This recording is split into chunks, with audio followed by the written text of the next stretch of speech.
Bonjour, c'est David Pelot, je suis ingénieur en météorologie à Météo France Strasbourg et je vais répondre à vos questions sur la météo et le climat, et notamment est-ce qu'il y aura une canicule durant cet été 2023.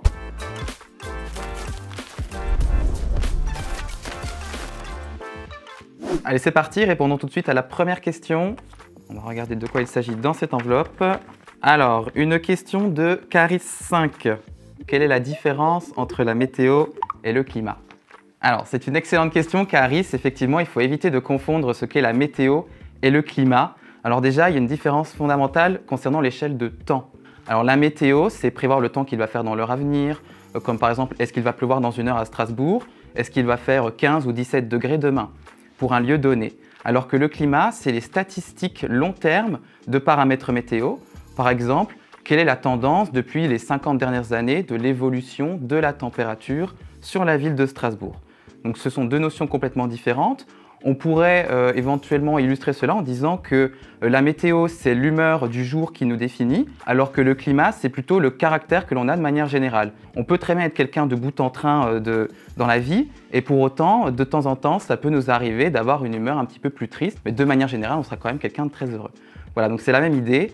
Quand on parle météo, on ne peut pas faire de prévision météo au-delà d'environ une semaine, alors que quand on parle climat, on n'est pas capable de dire qu'en 2050, par exemple, il va faire 42 degrés le 22 août à Strasbourg, mais on est néanmoins plutôt avec une très forte confiance capable de dire que l'année 2095, elle sera plus chaude que les années de ce début de siècle. Allez, on peut poursuivre avec l'ouverture de la deuxième enveloppe, une question de DKRA. Quelles sont les particularités de l'Alsace niveau météo par rapport à d'autres régions? En séminaire, ça, je peux en parler pendant une demi-heure. Il faut savoir que nous sommes dans un climat que l'on appelle semi-continental, c'est-à-dire que l'on a des hivers plutôt rudes, avec des chutes de neige possibles, des gelées importantes, et à l'inverse, on a des étés qui sont plutôt chauds. Mais ce qui fait la spécificité de notre région alsacienne, c'est surtout son régime pluviométrique. Il faut savoir que c'est en Alsace que l'on rencontre les cumuls de pluie annuels les plus faibles à l'échelle de la France métropolitaine. Dans le secteur de Ribeauvillé notamment, il tombe à peine 500 mm de pluie par an, ce qui est moins que dans les régions méditerranéennes. Alors, on pourrait se demander, du coup, pourquoi est-ce qu'il pleut aussi peu en région Alsace, alors que dans le cliché un petit peu de la France, souvent, plus on est au nord et plus il pleut. Avec la mer du Nord, pour dernier terrain vague. Alors ça s'explique puisque la majorité de la pluie qui tombe en France, elle est liée à des perturbations océaniques qui viennent de l'ouest de l'océan et qui du coup, en arrivant à proximité de notre région, vont se bloquer sur le massif des Vosges. Lorsque cet air frais et humide arrive sur le massif des Vosges, une grande partie de cette pluie contenue dans la perturbation va tomber sur le massif. Et à l'inverse, il y en aura très peu du côté alsacien. Hop, une question de CCVCHX. Ok. Pourquoi ne fait-il jamais beau à Strasbourg? Attention. Parlons-en du beau temps à Strasbourg. Alors déjà, je tenais à préciser dans un premier temps qu'en 2022, l'ensoleillement que nous avons eu à Strasbourg est équivalent à celui que l'on observe d'habitude à Toulouse. Donc on a eu un ensoleillement digne des villes du sud-ouest à Strasbourg en 2022. Et en termes de température, on était au niveau des températures observées en basse vallée du Rhône, du côté de Valence, voire de Montélimar. Mais ce sur quoi je voulais surtout revenir, c'était sur la notion de beau temps. Puisque qu'est-ce que c'est que le beau temps finalement? C'est une notion assez subjective.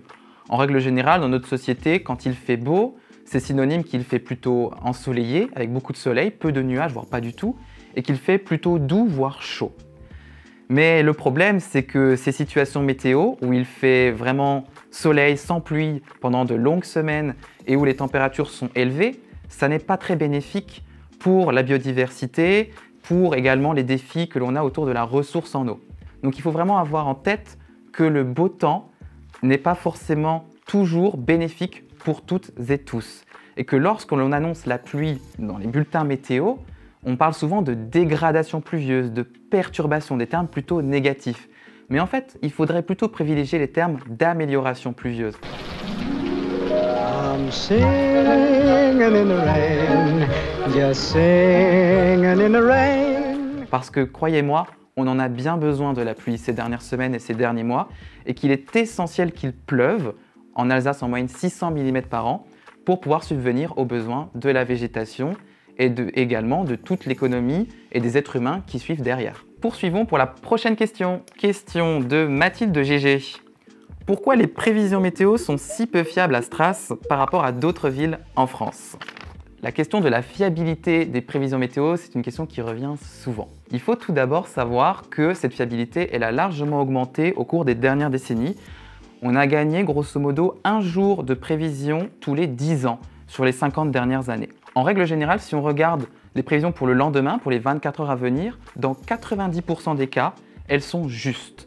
Et la température qui a été prévue est juste à 1 degré près. Alors il faut savoir qu'en Alsace, les prévisions ne sont pas forcément moins fiables que dans d'autres secteurs de France. Par contre, les situations météo qui peuvent être différentes, eh bien, elles vont avoir on va avoir plus ou moins de facilité à les prévoir, en tout cas les modèles météorologiques.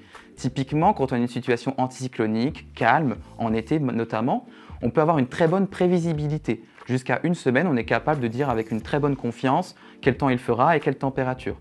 Par contre, si on a des situations météo beaucoup plus délicates, et notamment des situations orageuses, alors là, tout de suite, c'est beaucoup plus difficile d'avoir une confiance à quelques jours. Le phénomène est tellement petit qu'il est très difficile de savoir avec exactitude où on va l'observer. La fiabilité, elle peut aussi dépendre des modèles de prévision qu'on utilise. Il en existe une multitude.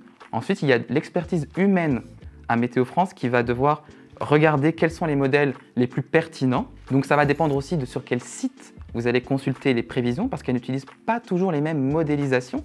C'est pour cela que vous pouvez parfois observer des différences entre des bulletins météo de différentes chaînes de télévision parce qu'elles n'ont pas les mêmes sources d'informations.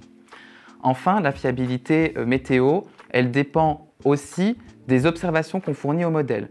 Or, on a pu observer pendant la période de Covid, avec un recul drastique des vols d'avions, on a eu moins de données météo disponibles puisqu'on a beaucoup de capteurs sur les avions et donc la qualité des prévisions météo avait légèrement diminué. Alors, une question de Maminou Fischer-Delon. Y aura-t-il une canicule cette année? En Alsace, on a eu une canicule au moins une fois par an depuis 2013. Donc ça va faire 9 ans qu'on a observé tous les ans une canicule. Il faut savoir qu'entre 1950 et 1999, soit 50 ans, on a eu seulement 7 canicules, alors que depuis 2000 jusqu'à 2022, on en a eu 26.